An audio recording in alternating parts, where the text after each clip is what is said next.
One of the particular little ongoing bees that I have in my cycling bonnet is breathing. Essentially, why do I always feel like I'm out of breath when I'm cycling?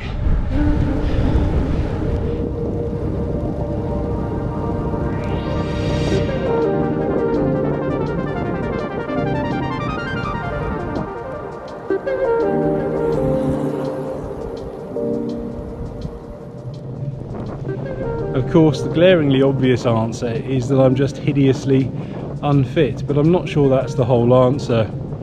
I can feel out of breath not just when I'm cycling fast or riding up the big climbs, but also when I'm on relatively easy stretches of road. And it's particularly obvious when I'm cycling with other people. They can be riding along holding a perfectly natural conversation while I'm panting like an asthmatic dog.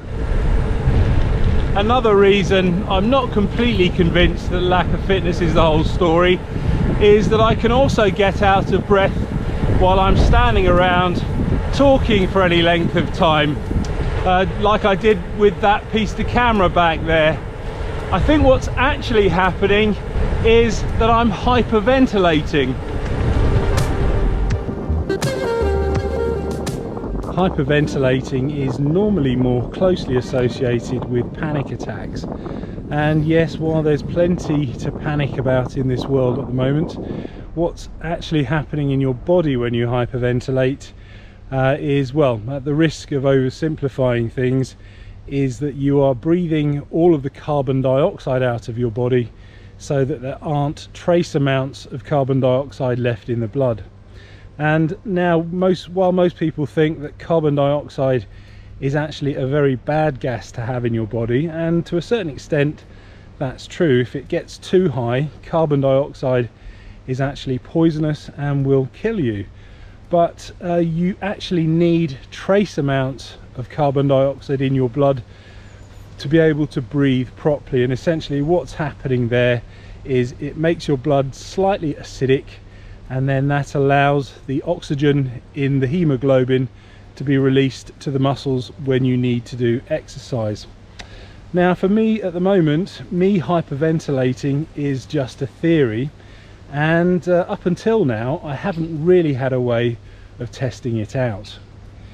But then the other day I got myself this, the Mobvoi Ticwatch Pro 3 Ultra GPS smartwatch, and I got it basically for the little app on there that measures the oxygen that's dissolved in the blood.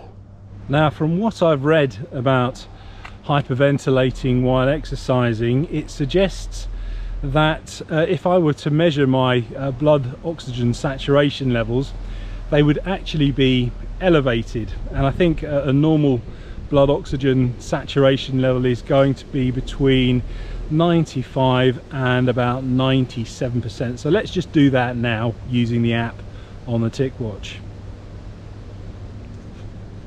I don't know if you could see that there, but according to the app, my blood oxygen saturation level is 100%, and obviously you can't really get any higher than that. But yeah, it doesn't take a medical expert to realize that I'm not actually hyperventilating at the moment. I've calmed down a little bit.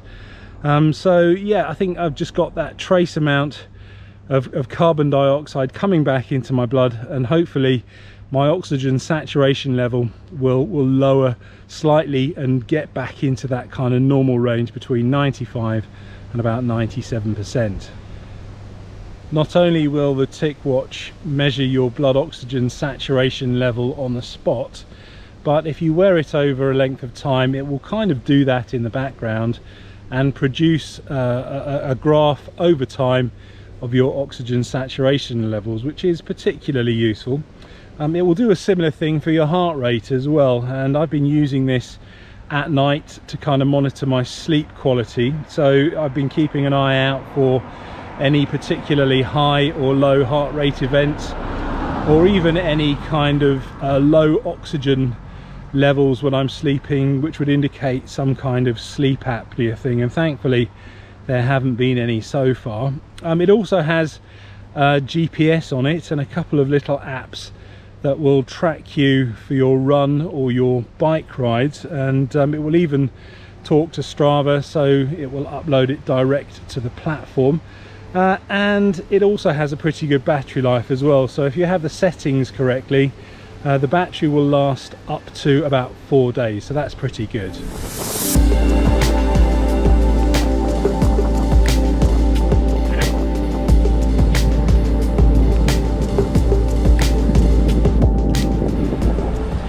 I'd been thinking about getting a smartwatch for a while, and when I saw the Ticwatch had the blood oxygen app, and particularly when I saw the price compared to the Apple Watch, I thought that was the one to go for.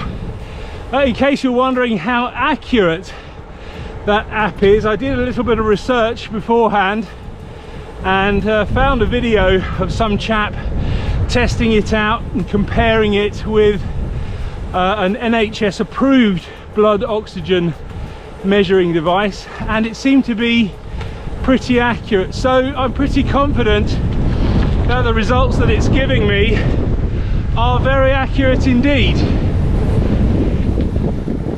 An elevated blood oxygen saturation level by itself isn't really conclusive proof that I'm hyperventilating, and I think the truth is going to lie somewhere in the middle, with a mixture between hyperventilating and lack of fitness. So I suppose the big question is, what do you do about hyperventilating? Well, through my research over the last couple of years or so, it seems to be the answer is to try and practice nasal breathing. So I'll be doing that on the turbo trainer.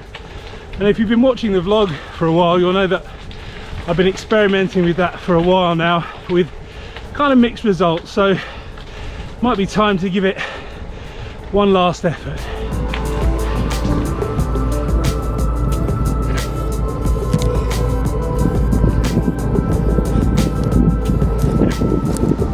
As you can probably tell, I rather like this Ticwatch. So much so, I've been in touch with those good people over at Mobvoi, and they very kindly agreed to do a giveaway for the viewers of the channel. So what I'm going to do now is leave a few links in the description below this video. So the first one is just a link to the YouTube video that I used when I was researching the accuracy of the blood saturation app, and that will also give you further insight into the functionality of the Ticwatch. And then if you'd like to enter the giveaway, what you need to do is firstly like this video, and then you need to follow Mobvoi official socials. Again, the link is in the description here, and then you need to click on the other link and sign up to Mobvoi's official website, and then in a couple of days Mobvoi themselves will select a winner. So a massive thank you to Mobvoi for the giveaway. Good luck with the competition. Thank you for watching, and happy breathing.